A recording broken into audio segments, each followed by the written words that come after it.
열왕기상 19장 1절부터 8절입니다. 다 함께 한 목소리로 함께 봉독하도록 하시겠습니다. 아합이 엘리야가 행한 모든 일과 그가 어떻게 모든 선자를 칼로 죽였는지를 이세벨에게 말하니 이세벨이 사신을 엘리야에게 보내어 이르되 내가 내일 이맘때에는 반드시 내 생명을 저 사람들 중 한 사람의 생명과 같게 하리라. 그렇게 하지 아니하면 신들이 내게 벌 위에 벌을 내림이 마땅하니라 한지라. 그가 이 형편을 보고 일어나 자기의 생명을 위하여 도망하여 유다에 속한 브엘세바에 이르러 자기의 산을 그곳에 머물게 하고 자기 자신은 강야로 들어가 하루길쯤 가서 한 로뎀나무 아래에 앉아서 자기가 죽기를 원하여 이르되 여호와의 넉넉하오니 지금 내 생명을 거두시옵소서. 나는 내 조상들보다 낫지 못하니이다 하고 로뎀나무 아래에 누워 자더니 천사가 그를 오르만지며 그에게 이르되 일어나서 먹으라는지라. 본즉 머리맡에 숯불에 구운 떡과 한 병과 물이 있더라. 이에 먹고 마시고 다시 누웠더니 여호와의 천사가 또다시 와서 오르만지며 이르되 일어나 먹으라. 내가 갈 길을 다 가지 못할까 하노라 하는지라. 이에 일어나 먹고 마시고 그 음식물에 힘을 의지하여 40주 40야를 가서 하나님의 산 호렙에 이르니라. 아멘. 오늘은 힘들고 지칠 때란 제목으로 하나님의 말씀을 함께 나눠보고자 합니다. 우리가 인생을 살아가다 보면 누구나 한 번쯤은 이 번아웃을 경험할 때가 있습니다. 이 번아웃이라는 것은 삶의 활력과 동기를 잃어버려서 아무것도 할 수 없는 무기력한 상태를 뜻합니다.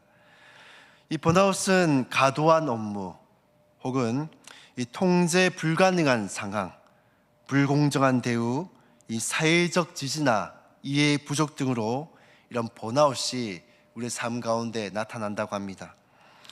그렇다면 이런 번아웃에 걸렸을 때 우리가 회복하기 위해서는 어떻게 하면 될까요? 오늘 본문은 우리가 어떻게 하면 이런 번아웃을 극복할 수 있는지에 대해서 말씀을 해주고 있습니다. 첫 번째로는 일이 우선이 되어서는 안 된다라는 것입니다. 엘리야는 갈멜산에서 큰 승리를 경험한 직후 깊은 절망을 경험하게 됩니다. 그는 450명의 바알 선지자들과 또 400명의 이 아스라 선자들을 상대로 외로운 싸움을 했고 하나님의 능력의 불로 응답을 받아 영광스러운 일도 경험을 했습니다. 하지만 오늘 본문 1, 2절을 보면 이세벨이 엘리야를 죽이겠다고 협박하자 그는 급히 도망치며 깊은 낭심에 빠지게 됩니다. 3절을 보시면은 자기 생명을 위하여 도망하여 라고 말씀을 합니다. 엘리야가 낙심한 이유는 단순히 이세벨의 위협 때문만이 아닙니다. 그것보다도 하나님을 위해 열심히 일해왔지만은 아무것도 달라지지 않았다는 깊은 좌절감이 그를 힘들게 만든 것입니다. 내가 열심히 싸웠는데 왜 세상은 아직도 여전히 그대로인지, 왜 아무도 변화되지 않고 왜 이스라엘은 여전히 하나님을 믿고 따르지 않는지. 그는 하나님의 사역을 감당했지만 점점 그 일 자체가 목적이 되어버렸고 하나님과의 관계보다는 성과와 결과 중심의 사역에 몰입하면서 그의 영혼이 마르게 된 것입니다. 오늘날 교회 안에서도 마찬가지입니다. 우리가 교회에서 섬기고 봉사하는 것은 분명히 귀한 일이지만은 그리 하나님과의 관계보다도 앞서게 되면 우리는 분명히 엘리야처럼 지치고 낙심하게 될 것입니다. 예배, 봉사, 사역이 모두 해야 할 일로만 느껴지고 그 안에 기쁨도 감격도 사라질 때 우리는 어느새 이 엘리야처럼 탈진해 있는 우리의 자신의 모습들을 발견하게 될 것입니다. 이 사역이 하나님을 위한 것이 되지 않고 단순히 나의 역할과 책임만 남아있다면 우리는 쉽게 번아웃에 빠질 수밖에 없습니다. 그렇게 우리는 늘 우리의 자신을 점검해 봐야 합니다. 나는 지금 하나님을 사랑해서 이 일을 하고 있는가? 아니면 이제껏 하던 일이기 때문에 습관적으로 형식적으로 일을 하고 있지는 않은지. 사랑하는 여러분, 일은 분명히 중요하지만은 일이 우리의 삶을 삼켜버려서는 안 됩니다. 하나님의 사람은 일을 하는 존재가 아니라 하나님과의 관계 속에서 살아가는 존재입니다. 우리 역시 엘리야처럼 하나님의 일을 하다 보면 지치고 낙심하고 상처받을 때가 있을 것입니다. 그럴 때 우리가 붙들어야 될 것은 이 성과나 눈에 보이는 결과가 아니라 하나님과의 관계임을 믿으시기를 바랍니다. 이 두 번째로 번아웃 가운데 있을 때 우리 해야 될 것은 하나님과의 관계를 회복해야 한다는 것입니다. 이 3절에서 엘리야는 이세벨의 위협을 피해 도망을 쳤고, 이어서 4절을 보시면 유다 브엘세바에서 강야로 들어가 하루길쯤 가서 로뎀나무 아래 있는 것을 보게 되어집니다. 그는 그곳에서 이렇게 고백합니다. 여호와여, 넉넉하오니 이제 내 생명을 거두시옵소서. 엘리야가 강야로 간 이유는 단지 목숨을 보존하기 위해서 간 것이 아닙니다. 그는 모든 상황에서 벗어나 오직 하나님 앞에 홀로 서기 위해 이 강야로 향한 것입니다. 강야는 우리가 잘 알고 있듯이 외롭고 척박한 곳입니다. 하지만 이 강야는 그 어느 누구보다도, 그 어느 장소보다도 하나님과 깊게 만날 수 있고 하나님께만 오롯이 집중할 수 있는 그러한 장소입니다. 이스라엘 백성들도 강야에서 그들을 하나님이 늘 만나 주셨고, 모세도 강야에서 하나님의 부르심을 받았습니다. 예수님조차도 공생애를 시작하시기 전에 강야에서 무려 40일간을 금식하며 하나님과 깊은 교제를 나누셨습니다. 엘리야에게도 강야는 하나님과 다시금 관계를 회복하는 자리, 외적인 사역이 아니라 이 내적인 회복이 일어나는 그러한 자리였습니다. 그는 로뎀나무 안에서 자신의 모든 사역들을 내려놓고 하나님 앞에 자신의 그 절망과 연약함을 토해놓습니다. 나는 내 조상들보다 낫지 못하니 이제 나를 거두어 주소서. 이 말은 엘리야가 사역자로서 자신이 실패했다는 깊은 좌절감 속에 나오는 영혼의 탄식이었습니다. 하나님은 강야에서 엘리야의 절망을 들으셨고 그리고 그를 만나 주셨습니다.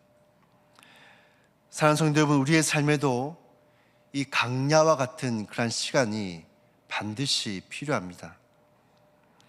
우리가 감당하는 사역과 일상의 분주함들을 잠시 내려놓고 오직 하나님과 나 사이의 이만의 관계를 좀 돌아보며 말씀 앞에 홀로 서는 시간들이 필요합니다. 가끔 우리도 억울하고 지치고 왜 나만 이런 일을 겪어야 하냐 싶은 마음이 들고, 때로는 이 분주한 일상과 바쁜 사역들로 인해 도망가고 싶을 때가 있을 것입니다. 그러나 그 도망침이 이 하나님과의 관계를 위한 이 강야로 이어진다면 그것은 절망의 장소가 아니라 은혜의 장소가 될 줄로 믿습니다.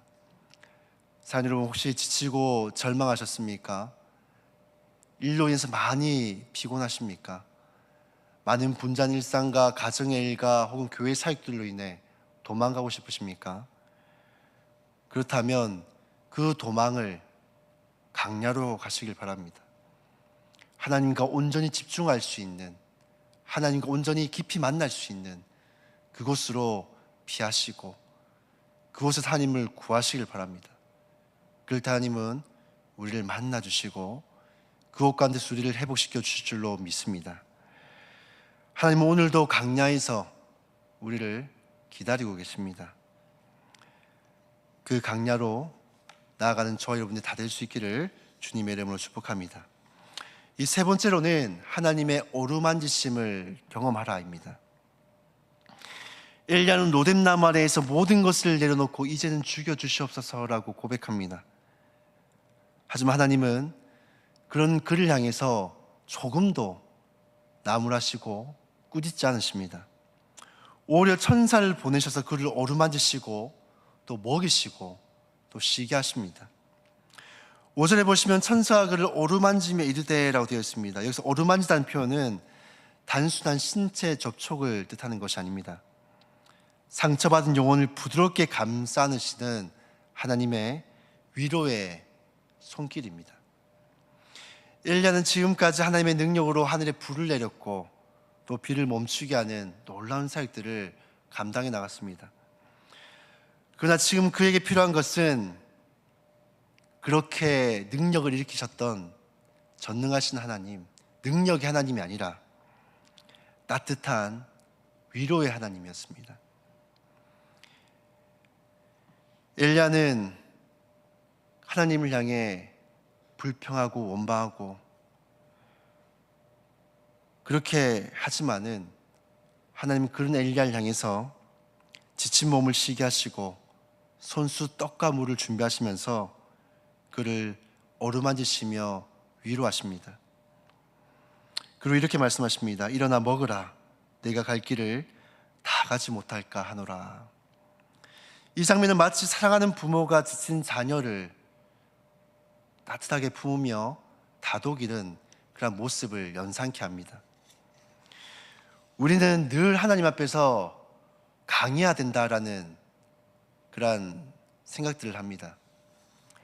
하나님 앞에서 늘 든든하게 서 있어야 되고 늘 흔들림 없어야 되고 굳건해야 되고 조금의 요동해서도 안 되고 흔들림 없는 그냥 강인한 모습으로 하나님 앞에 서야 된다. 하나님께서 그것을 원하신다라고 생각을 합니다. 근데 하나님은 우리를 보실 때 우리가 강하기 때문에 우리를 사용하시는 것이 아닙니다. 오히려 우리의 연약함을 인정하고 하나님을 붙들 때 하나님은 우리를 돌아보시고 우리에게 능력을 주시는 것입니다.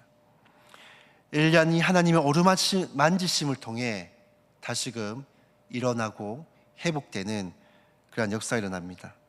그리고 떡과 물을 먹고 하나님의 어루만지심을 경험한 이 엘리야는 40주 40년을 걸어 호렙산으로 가서 다시금 하나님의 사명을 받고 하나님의 더 능력 있는 사역자로 쓰임받게 되었습니다. 사랑하는 성도 여러분, 우리도 지치고 무너질 때가 있습니다. 아무리 믿음 좋은 사람도 또 오랫동안 사역을 감당했던 삶이라 할지라도 지치고 넘어질 수 있습니다. 그러나 기억하시길 바랍니다. 하나님은 우리를 어루만지시는 분이십니다. 우리가 아무것도 할 수 없을 때 우리 곁에 오셔서 어루만져 주시고 먹이시고 또 쉬게 하시며 일으켜 주시는 분이십니다. 오늘 그 하나님의 은혜가 여기 있는 우리 모두에게 동일하게 임하기를 주님의 이름으로 축복합니다. 이 시간 우리가 말씀을 기억하면서 함께 기도하며 나아갔으면 좋겠습니다. 지치고 낙심한 성도님이 계십니까? 너무나도 많은 일상의 일과 또 사역으로 인해 도망가고 싶으신 분이 계십니까? 이 시간 하나님 앞에 지치고 낙심한 우리에게 하나님 어루만져 주십시오. 이 엘리야를 어루만지시고 먹이시고 쉬게 하시고 일어나게 하신 것처럼 오늘 이 새벽에 우리가 하나님 어루만지심을 구할 때 우리 또한 어루만져 주시고 회복해 도와주시옵소서라 기도하며 나아갔으면 좋겠습니다. 그리고 이 주어진 기도제대로 기도하시고 자유롭게 기도하신 후에 돌아가도록 하시겠습니다. 기도하도록 하시겠습니다.